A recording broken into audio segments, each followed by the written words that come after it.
दोस्तों नमस्कार, मैं हूं भूपेंद्र रावत और आज मैं आपके साथ बहुत दुखद विषय पर बात करने वाला हूं। एक तरफ भारत की नई संसद में नया सत्र की शुरुआत होती है और नए सत्र के नए संसद भवन में नए सत्र की शुरुआत से पहले प्रधानमंत्री नरेंद्र मोदी जी ने ऐलान किया था, ये सत्र छोटा लेकिन इसमें कुछ ऐतिहासिक होने वाला है। और वह ऐतिहासिक आप हम सब लोगों ने देखा। मैं बहुत यकीनी तौर पर मैं ही नहीं, मेरे जैसे तमाम देश के लोगों को बहुत बड़ा आघात हुआ जब हमने ये देखा कि भरी संसद के अंदर अमरोहा के सांसद, जहां 16 लाख से ज्यादा मतदाता हैं, वहां से चुने हुए सांसद दानिश अली को, जो बहुजन समाज पार्टी का सांसद हैं, किस तरीके से भारतीय जनता पार्टी के एक सांसद रमेश बिधूड़ी ने जो धमकी दी, जिन शब्दों का चयन किया, वहां तमाम मैं उन शब्दों पर वापस नहीं जाना चाहूंगा, लेकिन उन शब्दों के साथ साथ कहा गया कि यह आतंकवादी है और दूसरी बात कही गई कि मैं तुझे दोबारा संसद में खड़ा होकर बोलने नहीं दूंगा, और तीसरी बात कही गई कि मैं तुझे संसद के बाहर देखूंगा। मैं हैरान हो रहा हूं। दानिश अली की मॉब लिंचिंग की धमकियां आ रही हैं। भारतीय जनता पार्टी के लोग, आरएसएस के लोग, आरएसएस के गुंडे जो देश में दानिश अली की मॉब लिंचिंग की ओर आगे बढ़ने की बात कर रहे हैं। जरा कल्पना कीजिए, अभी हमारे देश में G20 हुआ, उसमें दुनिया पर राज करने वाला, अंग्रेजों पर राज भारत का, भारतवंशी ऋषि सुनक वहां के प्रधानमंत्री हैं। वहां ईसाई बहुल देश है, दुनिया पर उसका राज रहा है, डंका बोलता है, लेकिन कहीं उन लोगों ने यह नहीं कहा कि हमारे गुलामों का वंशज एक हिंदू आकर के हम पर हमारे देश का प्रधानमंत्री कैसे बन सकता। कमला हैरिस उपराष्ट्रपति है अमेरिका की। जरा कल्पना कीजिए, हमारे भारतीय मूल की कमला हैरिस वहां पर उपराष्ट्रपति है। दुनिया के सबसे ताकतवर देश और लोकतंत्र में भारतीय मूल की बेटी वहां पर उपराष्ट्रपति है। अभी राष्ट्रपति की दौड़ में विवेक रामास्वामी एक हेली है, निकलो हेली, और हर्षवर्धन, वह राष्ट्रपति की दौड़ में अमेरिका के अंदर है। तो जरा हम अपने जहन पर सोचें, अगर हमारे देश में जो संघ परिवार नफरतियों का गिरोह है, अगर इनके जैसी सोच के डीएनए के लोग अमेरिका में होते तो आज भारतीय मूल की बेटी वहां उपराष्ट्रपति नहीं होती। कमला हैरिस की मैं बात कर रहा हूं। भारतीय मूल का ऋषि सुनक वहां पर प्रधानमंत्री नहीं होता आज अंग्रेजों का। मैं इंग्लैंड की बात कर रहा हूं। और तब ऐसी स्थिति में एक बात मैं आपको बताना चाहता हूं कि हमारे देश में एक नायिका है जिसको पद्मश्री से सम्मानित किया गया। मोदी सरकार के माध्यम से राष्ट्रपति ने, मैं नवंबर 2021 का जिक्र कर रहा हूं, और जैसे उसे पद्मश्री से नवाजा गया, उसने कहा 1947 में मिली हुई आजादी झूठी थी, भीख में मिली हुई आजादी थी, असली आजादी 2014 में मिली है। उस समय हमें लगा कि ये नायिका हमारे देश में पद्मश्री का पुरस्कार हासिल करने के बाद भाजपा के लिए मक्खन लगाने के लिए हमारे देश की आजादी की जंग में शहादत देने वाले शहीद आजम भगत सिंह, अशफाक उल्लाह खां और इन तमाम देश के क्रांतिकारियों का अपमान कर रही है। देश में देश की आजादी के लिए जेल यात्रा करने वाले गांधी से लेकर सुभाष चंद्र बोस से लेकर के और जवाहरलाल नेहरू, पंडित जवाहरलाल नेहरू, सरदार पटेल और तमाम ऐसी एक बड़ी कतार का अपमान कर रही है। चंद्रशेखर आजाद का अपमान कर रही है, हमारे देश की आजादी का अपमान कर रही है। लेकिन आज मैं मानता हूं कि सच में 2014 में इस देश में आजादी मिली संघ परिवार को, और वह आजादी की शुरुआत जब मैंने बहुत विश्लेषण करने की बात की, आजादी के 66 वर्ष बाद बने भूमि अधिग्रहण कानून को लागू करने की बात करने वाले गोपीनाथ मुंडे की हत्या करवाई नरेंद्र मोदी की सरकार ने। क्यों? 26 मई 2014 को जिस दिन सरकार बनी थी, उसके 2 दिन बाद 28 मई को एक पत्रकार ने पूछा गोपीनाथ मुंडे को इस कानून का क्या करेंगे, उन्होंने कहा तत्काल क्रियान्वयन करेंगे। वह कानून का क्रियान्वयन होता या नहीं होता, लेकिन 3 जून को गाड़ी तेज चल रही थी और गोपीनाथ मुंडे की हत्या कर दी गई। कैसे हो सकता है गाड़ी तेज चल, ब्रेक मारते हत्या हो गई? मैं मानता हूं कि आजादी मिली है, आजादी मिली है इन्हें संसद के अंदर विपक्ष के सांसद को संसद के अंदर धमकी देने की, उसे कटवा आतंकवादी और उसे मुल्ला कहने की और उसे संसद के बाहर देखने की आजादी मिली है।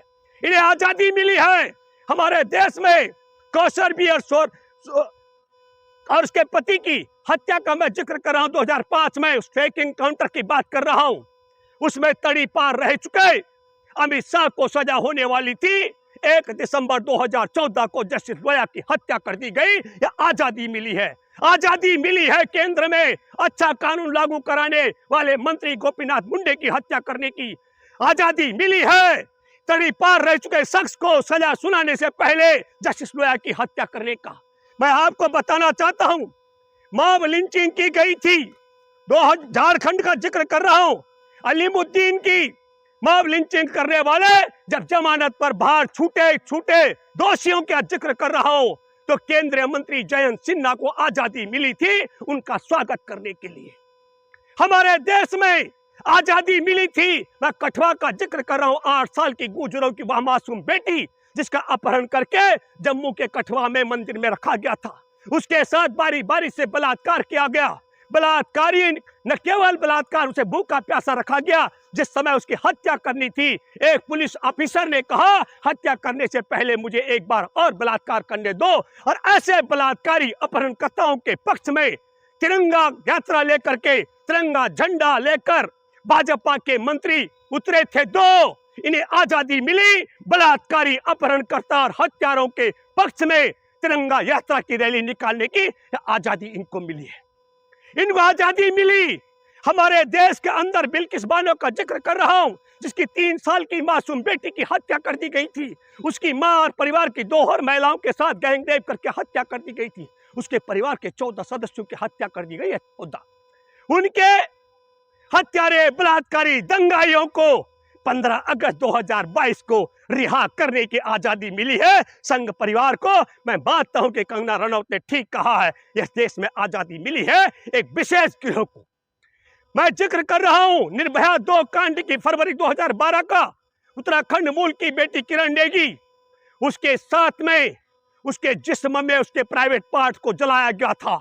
उसके प्राइवेट पार्ट के अंदर कांच की बोतल तोड़ी गई थी। उसके पूरे शरीर में 28 से ज्यादा निशान थे।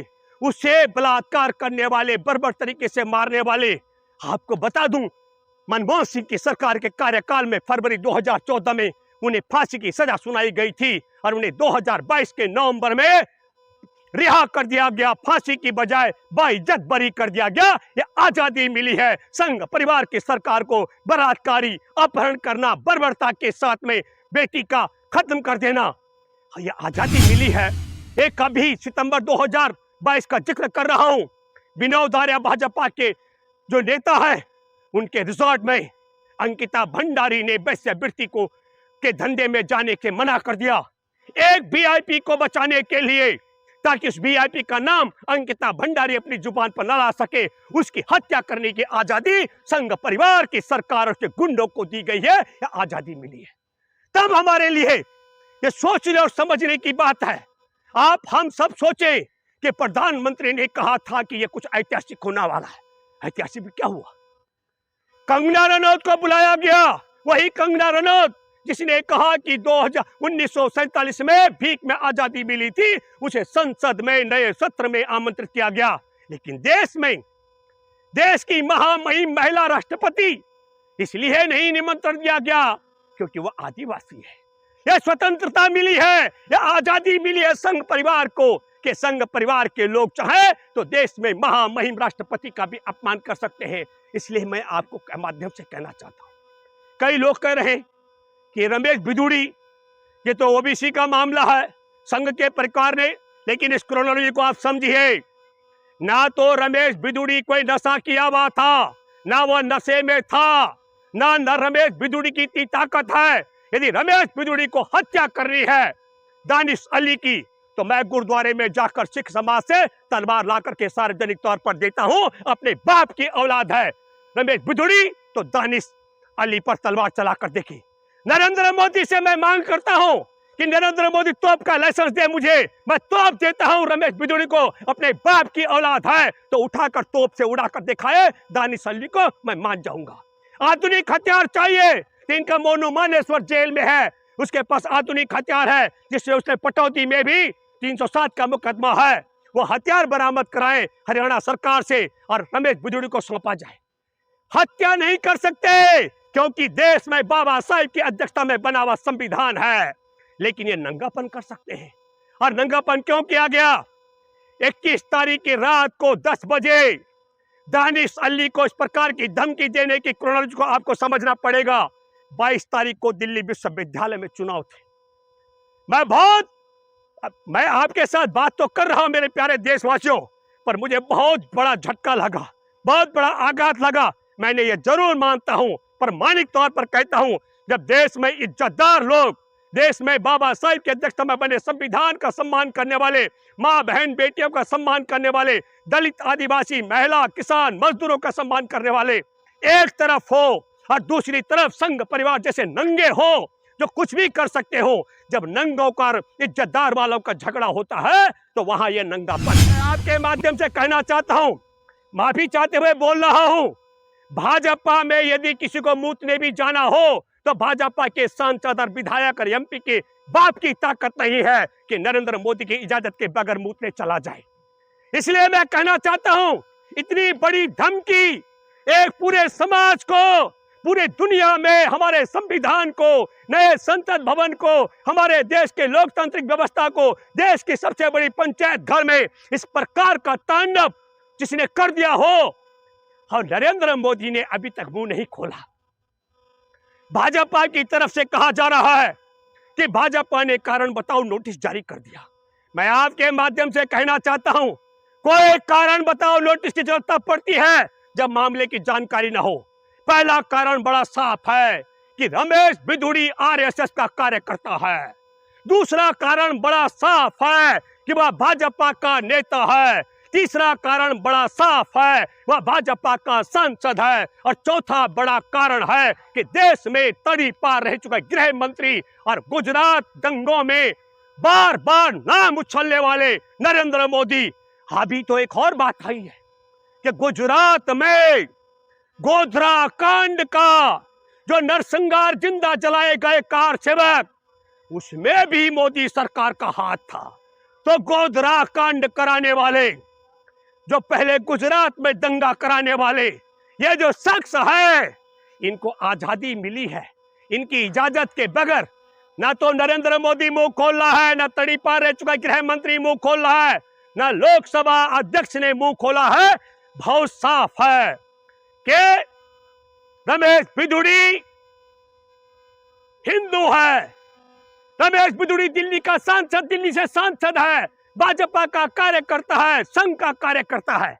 इन्हें तो आजादी मिली है चुनाव जीतने के लिए, पुलवामा में 40 जवानों की हत्या करवाने की इन्हें आजादी मिली है। सच में 14 के बाद हमारे देश के एक एक सरकारी संस्थान को निजी हाथों में बेचकर देश के आदिवासी और दलितों का आरक्षण को छीनने की आजादी इनको मिली है। दोस्तों, ये देश एक ऐसे दौर में प्रवेश कर चुका है।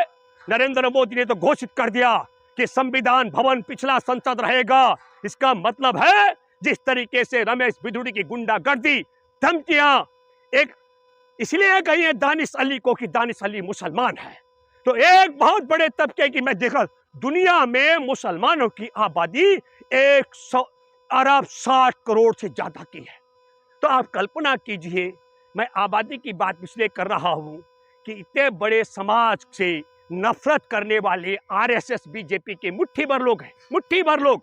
और तब मैं ये कहना चाहता हूं, ईमानदारी के साथ में इसमें कोई भी कारण बताओ नोटिस की जरूरत नहीं थी, सीधा सीधा मामला बनता है। अब कहा जा रहा है कि संसद भवन में विशेष अधिकार होते हैं, और विशेष अधिकार के तहत अगर रामवीर सिंह बिधूड़ी ने दानिश अली का गला दबा करके हत्या कर दी गई होती तो क्या हत्या का मुकदमा नहीं बनता? इन्हीं की सुरक्षा एजेंसियां हैं। कल की तारीख में रमेश बिधूड़ी जैसे कट्टा, रिवाल्वर और मोनुमानेश्वर से हथियार लेकर के वहां पहुंचे और हत्या करते विपक्ष के सांसदों को, तो कैसे बचेगा? इसलिए मैं यह भी मानता हूं कि ईमानदारी की बात यह होनी चाहिए कि सर्वसम्मत प्रस्ताव पास होना चाहिए। विपक्ष के लोगों ने तो मांग की, भाजपा सत्ता पक्ष के लोग मांग करें और पुलिस में मुकदमा दर्ज होना चाहिए। क्यों?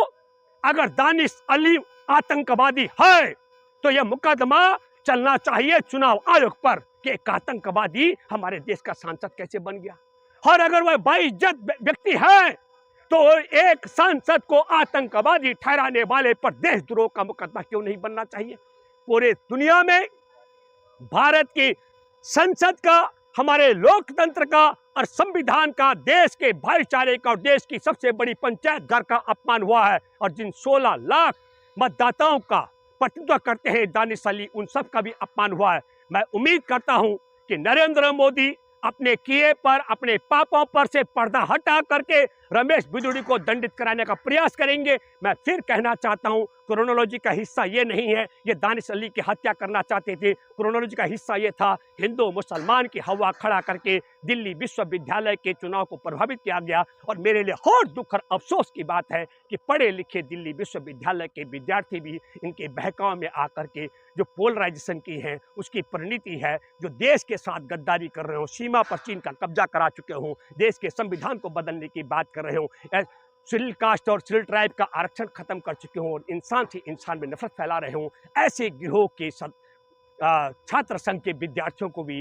वोट किया गया। ये बहुत दुख और अफसोस की बात है। और मैं उम्मीद करता हूं कि हमारे देश के अंदर एक नजीर कायम करें। इस समय ओम बिरला लोकसभा स्पीकर, महामहिम राष्ट्रपति को हस्तक्षेप करना चाहिए। वैसे करेंगी भी कैसे? वो नए संसद भवन में ना तो शिलान्यास के दिन, ना उद्घाटन के अवसर पर, ना पहले सत्र में। मुझे लगता है कि शायद नरेंद्र मोदी ने तय कर रखा है कि किसी भी कीमत में आदिवासी परिवार में जन्मी महिला राष्ट्रपति को नए संसद भवन के प्रांगण तक प्रवेश भी नहीं करने दिया जा रहा है। लेकिन फिर भी वह राष्ट्रपति भवन में रह करके स्वतः संज्ञान लेकर के रमेश बिधूड़ी की सदस्यता को खत्म कराकर जेल में भिजवाने की व्यवस्था करके हमारे देश में उदाहरण प्रस्तुत करें दुनिया के सामने कि दोबारा कोई सांसद ऐसी गुस्ताखी, ऐसा अपराध करने की हिम्मत भले ही रंगा बिल्ला ने क्यों न कहा हो तब भी न जुटा पाए। इस उम्मीद के साथ मैं अपनी वाणी को विराम देता हूँ और आप सबसे अपील करता हूँ अधिक से अधिक लोगों तक इस सच्चाई को पहुँचाएं। ये इस्लाम पर हमला नहीं है, ये मुसलमान पर हमला नहीं है, ये हमारे देश के लोकतंत्र, संविधान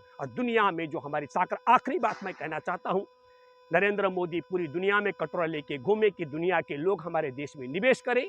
दुनिया के पास एक संदेश चला गया कि भारत में भारत का चुना हुआ सांसद भी भारत की संसद में सुरक्षित नहीं रह सकता है, तो विदेशी निवेशक भारत में कैसे सुरक्षित होंगे। और दुनिया में भारत के लोग, ऋषि सुनक जाकर के अंग्रेजों पर राज कर रहे हैं, कमला हैरिस अमेरिका में राज कर रही हैं, और ऐसे बहुत उदाहरण है, लंबी सूची अगर मैं आपको बताऊं कि यूरोप में कितने देशों में हमारे देश के मूल के सांसद हैं, लेकिन वहाँ इंसान से इंसान में प्यार बांटने वाले हैं, संघ परिवार की तरह इंसान से इंसान में नफरत फैलाने वाला गिरोह नहीं है। धन्यवाद।